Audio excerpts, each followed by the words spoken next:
Kenalkan, nama lengkap saya Tersia Gilukurhama dari program studi akuntansi kelas 3A. Di sini saya akan menjelaskan berkaitan dengan mata kuliah perpajakan pajak daerah hotel. Dasar hukum pajak hotel yang pertama, Undang-Undang Republik Indonesia Nomor 20 Tahun 2009 tentang pajak daerah dan retribusi daerah. Yang kedua, Peraturan Daerah Nomor 5 Tahun 2011 tentang pajak daerah. Yang ketiga, Peraturan Nomor 7 Tahun 2012 tentang petunjuk pelaksanaan peraturan daerah Nomor 5 Tahun 2011 tentang pajak daerah jenis pajak hotel. Yang keempat, Peraturan Daerah Nomor 11 Tahun 2010 tentang pajak hotel. Yang kelima, adapun ketentuan pemungutan pajak hotel tersebut telah diatur dalam pasal 2 ayat 2 huruf A Undang-Undang Pajak Daerah dan Retribusi Daerah atau Undang-Undang PDRD. Yang keenam, merujuk pada pasal 32 ayat 2 Undang-Undang PDRD, objek pajak hotel adalah pelayanan yang disediakan oleh hotel dengan diikuti adanya pembayaran. Subjek pajak hotel. Subjek pajak hotel adalah seorang pribadi atau badan yang melakukan pembayaran kepada orang pribadi atau badan yang mengusahakan hotel. Wajib pajak hotel adalah orang pribadi atau badan yang mengusahakan hotel. Objek pajak. Objek pajak hotel adalah pelayanan yang disediakan oleh hotel dengan pembayaran termasuk jasa penunjang sebagai kelengkapan hotel yang sifatnya memberikan kemudahan dan kenyamanan termasuk fasilitas olahraga, hiburan, dan persewaan ruang mandi hotel yang disewakan oleh pihak hotel. Jasa penunjang seperti fasilitas telepon, faksimil, telex internet, fotokopi, pelayanan suci, setrika, transportasi, dan fasilitas sejenis lainnya yang disediakan atau dikelola hotel. Dikecualikan dari objek pajak, jasa tempat tinggal asrama yang diselenggarakan oleh pemerintah pusat dan pemerintah daerah. Jasa sewa apartemen, kondominium, dan sejenisnya. Jasa tempat tinggal di rumah sakit, asrama perawat, panti jompo, panti asuhan, dan panti sosial lainnya yang sejenis. Jasa biro perjalanan atau perjalanan wisata yang diselenggarakan oleh hotel yang dimanfaatkan oleh umum. Tarif pajak hotel. Dasar pengenaan pajak hotel adalah jumlah pembayaran atau yang seharusnya dibayar kepada hotel.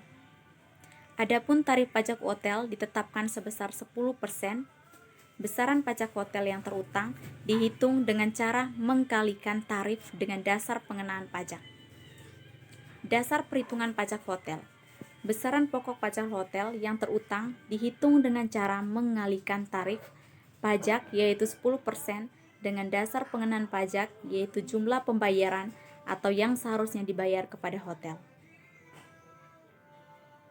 Dasar pengenaan pajak hotel. Dasar pengenaan pajak hotel adalah jumlah pembayaran atau yang seharusnya dibayar kepada hotel. Tarif pajak hotel ditetapkan sebesar 10% dari dasar pengenaan pajak hotel. Besaran pokok pajak hotel yang terutang dihitung dengan cara mengalihkan tarif dengan dasar pengenaan pajak. Pajak hotel yang terutang dipungut di wilayah daerah tempat hotel berlokasi. Masa pajak hotel. Masa pajak adalah jangka waktu yang lamanya sama dengan 1 bulan kalender dan bagian dari bulan dihitung 1 bulan penuh. Saat terutang pajak hotel yang pertama, pajak hotel yang terutang terjadi pada saat pembayaran kepada pengusaha hotel atas pelayanan di hotel.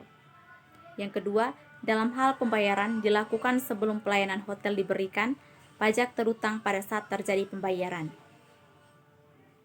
Tata cara pendaftaran. Yang pertama, mengisi formulir permohonan pendaftaran NPWPD yang telah tersedia, fotokopi KTP pemilik atau pengelola, fotokopi izin-izin yang dimiliki, fotokopi akte pendirian perusahaan jika kepemilikannya dalam bentuk CV atau PT, fotokopi surat perjanjian kontrak dan sewa jika tempat usaha bersatu sewa atau kontrak, fotokopi sertifikat jika tempat usaha milik sendiri, foto lokasi usaha tampak depan, dan dena lokasi atau tempat usaha.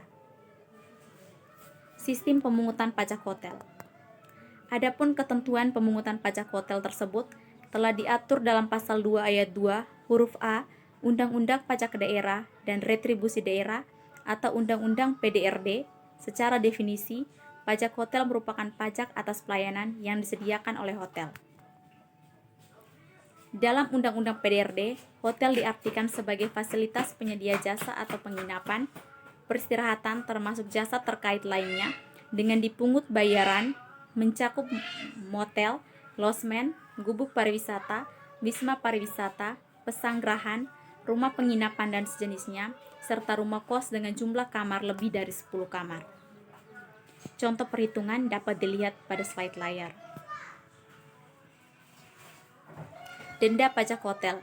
Angsuran pembayaran pajak sebagaimana dimaksud pada ayat 2 pasal ini harus dilakukan secara teratur dan berturut-turut dengan dikenakan denda 2% sebulan dari jumlah pajak yang belum atau kurang bayar. Kepala daerah dapat memberikan persetujuan kepada wajib pajak untuk menunda pembayaran sampai batas waktu yang ditentukan dengan dikenakan denda 2% sebulan dari jumlah pajak yang belum atau kurang bayar.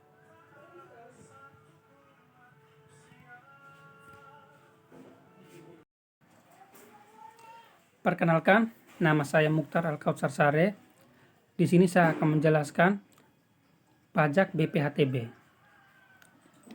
Dasar hukumnya yang mengatur biaya perolehan hak atas tanah dan bangunan atau BPHTB diatur dalam Undang-Undang Nomor 21 Tahun 1997 dan perubahannya dalam Undang-Undang Nomor 20 Tahun 2000. Dalam hal peraturan ini disebutkan bahwa perolehan hak atas tanah dan bangunan tidak hanya meliputi jual beli saja, akan tetapi perolehan hak atas tanah dan bangunan yang dikenakan biaya perolehan juga berlaku terhadap tukar menukar, hibah, atau perolehan hak atas tanah dan bangunan dari pembeli hibah.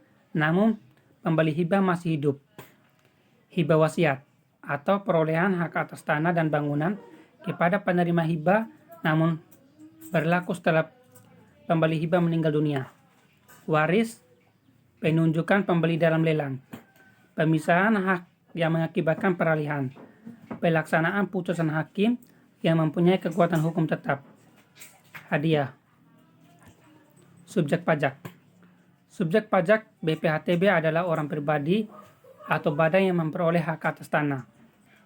Sedangkan perolehan hak atas tanah dan bangunan adalah perbuatan atau disengaja atau peristiwa hukum atau otomatis atau tidak sengaja yang mengakibatkan perolehannya.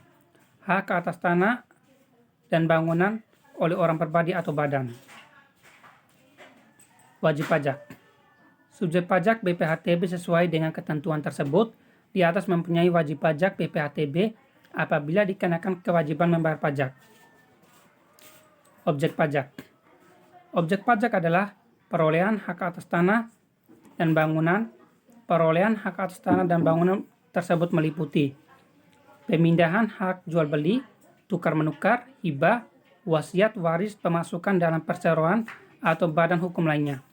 Pemisahan hak yang mengakibatkan peralihan, penunjukan pembeli dan lelang, pelaksanaan putusan hakim yang mempunyai kekuatan hukum tetap, penggambukan usaha, peleburan usaha, pemekaran usaha dan hadiah, pemberian hak baru karena kelanjutan pelepasan hak dan di luar pelepasan hak. Namun, ada objek pajak yang dikecualikan atau tidak dikenakan BPHTB. Hal ini diatur dalam Keputusan Menteri Keuangan Nomor 147 PMK 07 2010 tanggal 27 Agustus 2010 berdasarkan Undang-Undang Nomor 28 Tahun 2009. Objek pajak tersebut yaitu objek pajak yang diperoleh perwakilan diplomatik, konsulat berdasarkan asas perlakuan timbal balik, negara untuk menyelenggarakan pemerintahan dan untuk pelaksanaan pembangunan guna kepentingan umum, badan atau perwakilan lembaga internasional yang ditetapkan dengan peraturan menteri dengan syarat tidak menjalankan usaha atau melakukan kegiatan lain di luar fungsi dan tugas badan perwakilan organisasi tersebut. Orang pribadi atau badan karena konversi hak atau karena perbuatan lain dengan tidak adanya perbuatan nama. Orang pribadi atau badan karena wakaf. Orang pribadi atau badan yang digunakan untuk kepentingan ibadah. Dikecualikan dari objek pajak. Berdasarkan ketentuan pasal 3 ayat 1 tersebut beberapa objek pajak yang tidak dikenakan BPHTB yaitu objek yang diperoleh perwakilan diplomatik, konsulat berdasarkan azas perlakuan timbal balik. objek yang diperoleh negara untuk penyelenggaraan pemerintahan dan atau untuk pelaksanaan pembangunan guna kepentingan umum. Objek yang diperoleh badan atau perwakilan organisasi internasional yang ditetapkan dengan keputusan Menteri Keuangan dengan syarat tidak menjalankan usaha atau kegiatan lain di luar fungsi dan fungsinya. Objek yang diperoleh orang pribadi atau badan karena konversi hak atau karena perbuatan hukum lain dengan tidak adanya perbuatan nama. Objek yang diperoleh orang pribadi atau badan karena wakaf, dan objek yang diperoleh orang pribadi atau badan karena kepentingan ibadah. Tarif pajak. Berdasarkan pasal 88 Undang-Undang PDRD, tarif biaya peroleh hak atas tanah dan bangunan ditetapkan paling tinggi 5%. Penentuan tarif pajak ditetapkan dengan peraturan daerah, jadi besarnya pokok BPHTB terutang dihitung dengan cara mengalihkan tarif. Cara perhitungan pajak. Untuk menghitung besarnya nilai perolehan objek pajak, kena pajak atau NPOP-KP adalah dengan cara mengurangkan NPOP dengan NPOP TKP. Dengan demikian untuk menghitung besarnya BPHTB terutang adalah BPHTB terutang sama dengan tarif dikali NPOP-KP atau 5% NPOP dikurangi NPOP-TKP. Dasar pengenaan pajak. Yang menjadi dasar pengenaan BPHTB adalah nilai perolehan objek pajak atau disingkat NPOP. Sesuai dengan pasal 6 Undang-Undang BPHTB. Berdasarkan jenis perolehan haknya, NPOP tersebut adalah sebagai berikut. Jual beli sama dengan harga transaksi, tukar menukar sama dengan nilai pasar, hibah sama dengan nilai pasar, waris sama dengan nilai pasar, pemasukan dalam perseroan atau badan hukum lainnya sama dengan nilai pasar, pemisahan hak sama dengan nilai pasar, peralihan hak karena putusnya hakim sama dengan nilai pasar, pemberian hak baru sama dengan nilai pasar, penggabungan usaha sama dengan nilai pasar, peleburan usaha sama dengan nilai pasar, pemekaran usaha sama dengan nilai pasar, hadiah sama dengan nilai pasar, lelang sama dengan yang tercantum dalam risalah lelang. Masa pajak. Masa pajak tersebut berlaku untuk jenis pajak yang dibayar sendiri berdasarkan perhitungan oleh wajib pajak sebagaimana dimaksud dalam pasal 3 ayat 2 dan ayat 4. Ketentuan masa pajak dikecualikan untuk BPHTB sebagaimana dimaksud dalam pasal 3 ayat 4. 1. Utang pajak. Ketentuan pasal 9 ayat 1 Undang-Undang BPHTB memuat tentang surat utang pajak atas perolehan hak atas tanah dan bangunan sebagai berikut. Jual beli sama dengan sejak tanggal dibuat dan ditangani akte. Tukar menukar sejak tanggal dibuat dan ditandatangani akte. Hibah sejak tanggal dibuat dan ditandatangani akte. Waris sejak tanggal yang bersangkutan mendaftarkan peralihan haknya ke kantor pertanahan. Pemasukan dalam perseroan sejak tanggal dibuat dan ditandatangani akte. Pemisahan hak sejak tanggal dibuat dan ditandatangani akte. Lelang sejak tanggal penunjukan pemenang lelang. Putusan hakim sejak tanggal putusan pengadilan yang mempunyai kekuatan hukum tetap. Hibah wasiat sejak tanggal yang bersangkutan pendaftaran peralihan haknya ke kantor pertanahan. Pemberian hak baru sejak tanggal ditandatangani dan diterbitnya surat keputusan pemberian hak. Penggabungan usaha sejak tanggal dibuat dan ditandatangani akte. Peleburan usaha sejak tanggal dibuat dan ditandatangani akte. Pemekaran usaha sejak tanggal dibuat dan ditandatangani akte. Hadiah sejak tanggal dibuat dan ditandatangani akte. Tata cara pendaftaran.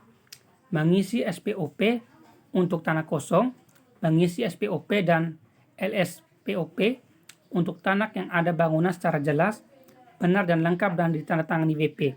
Surat kuasa khusus dalam hal SPOP diisi dan ditandatangani kuasa wajib pajak. Bukti pendukung yang dilampirkan. Surat pernyataan bahwa tanah tidak dalam kondisi sengketa. Fotokopi salah satu bangunan antara lain. Sistem pemungutan. Pemungutan BPHTB dilakukan berdasarkan yakni wajib pajak menghitung, membayar dan melaporkan sendiri jumlah BPHTB yang terutang dalam hal sistem. Seperti ini, pembayaran BPHTB yang dilakukan oleh wajib pajak perlu divalidasi dan petugas pajak untuk mengetahui kebenaran pembayaran yang telah dilakukan. Salah satu elemen yang perlu divalidasi adalah kebenaran dasar pengenaan BPHTB, yakni nilai perolehan objek pajak. Contoh perhitungan. Contohnya jika seseorang membeli rumah dengan harga 500 juta rupiah. Berikut contoh perhitungan tarif perolehan hak atas tanah bangunan. NPOP sama dengan 500 juta. Denda. Sanksi administrasi perpajakan yang dapat dikenakan terhadap wajib pajak atas BPHTB kurang bayar sesuai nomor 1 tahun 2011 pasal 11 ayat 2, yakni dikenakan sanksi administrasi berupa denda 2%. Setiap bulan dihitung dan pajak yang kurang terlambat dibayar untuk jangka waktu paling lama 24 bulan, dihitung sejak saat terhutangnya pajak. Selanjutnya berdasarkan pasal 14 ayat 2 yang ditambah dengan sanksi administrasi berupa bunga sebesar 2%. Setiap bulan untuk paling lama 15 bulan sejak saat terhutangnya pajak, sedangkan sanksi administrasi berupa kenaikan Undang-Undang PDRD pasal 97 ayat 3 mengatakan jumlah kekurangan pajak yang terhutang dalam SKP DKBT sebagaimana dimaksud pada ayat 1 dikenakan sanksi administrasi berupa dikenakan 10% dari jumlah kekurangan pajak tersebut. Terima kasih.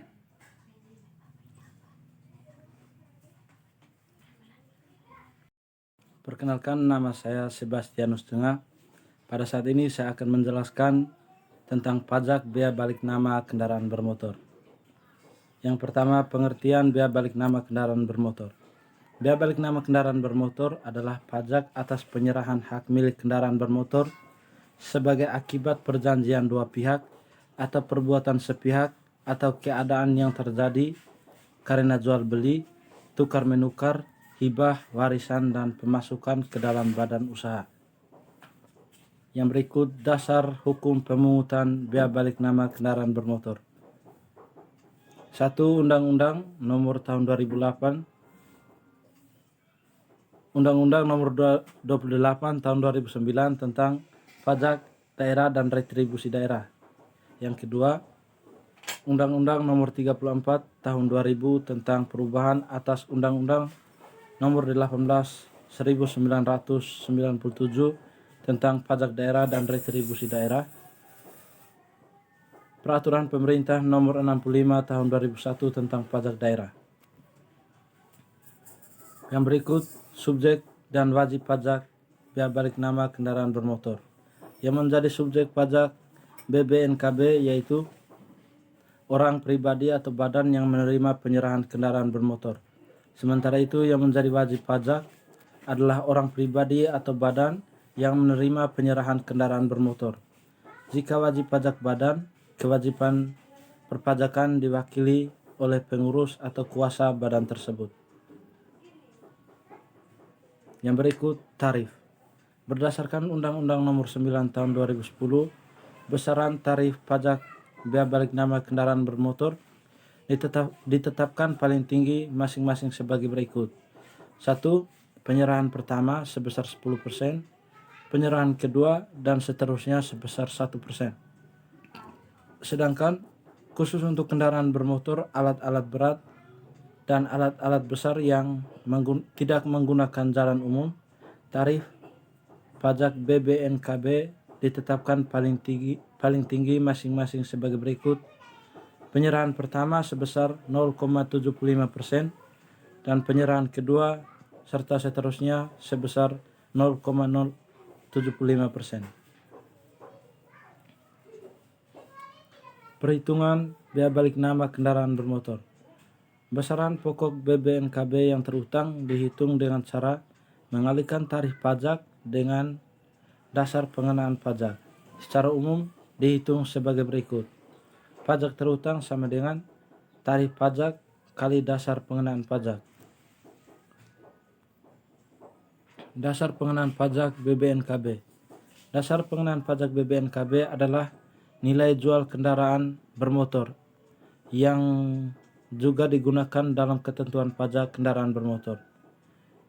Nilai jual kendaraan bermotor sebagaimana dimaksud di sini adalah nilai jual kendaraan bermotor yang tercantum pada Peraturan Menteri Dalam Negeri tentang tabel perhitungan dasar pengenaan pajak kendaraan bermotor dan bea balik nama kendaraan bermotor. Nilai jual kendaraan bermotor ditetapkan dengan keputusan gubernur berdasarkan tabel yang ditetapkan oleh Menteri Dalam Negeri. Masa pajak. Masa pajak adalah jangka waktu yang lamanya sama dengan jangka waktu penyerahan kendaraan bermotor pertama ke penyerahan berikutnya. Yang berikut saat terutang pajak. Pajak yang terutang merupakan BBNKB yang harus dibayar wajib pajak pada suatu saat dalam masa pajak dan dalam tahun pajak menurut ketentuan peraturan daerah tentang bea balik nama kendaraan bermotor yang ditetapkan pemerintah daerah provinsi setempat saat pajak terutang dalam masa pajak terjadi pada saat penyerahan kendaraan bermotor. BBNKB yang terutang dipungut oleh wilayah provinsi tempat kendaraan bermotor didaftarkan. Tata cara pendaftaran. Yang pertama, wajib pajak bea balik nama kendaraan bermotor wajib mendaftarkan pajak kendaraan bermotor dalam jangka waktu paling lambat 30 hari kerja sejak saat penyerahan. Yang kedua, orang pribadi atau badan yang menyerahkan kendaraan bermotor melaporkan secara tertulis penyerahan tersebut kepada gubernur, dalam hal ini kepala dinas pelayanan pajak atau pejabat yang ditunjuk dalam jangka waktu 30 hari sejak saat penyerahan. Yang ketiga, laporan tertulis sebagaimana dimaksud paling sedikit berisi nama dan alamat orang pribadi atau badan yang menerima penyerahan. Yang pertama, nama dan alamat orang pribadi atau badan yang menerima penyerahan. Yang kedua, tanggal, bulan, dan tahun penyerahan. Yang ketiga, nomor polisi kendaraan bermotor. Yang keempat, lampiran fotokopi surat tanda nomor kendaraan bermotor. Sekian dan terima kasih.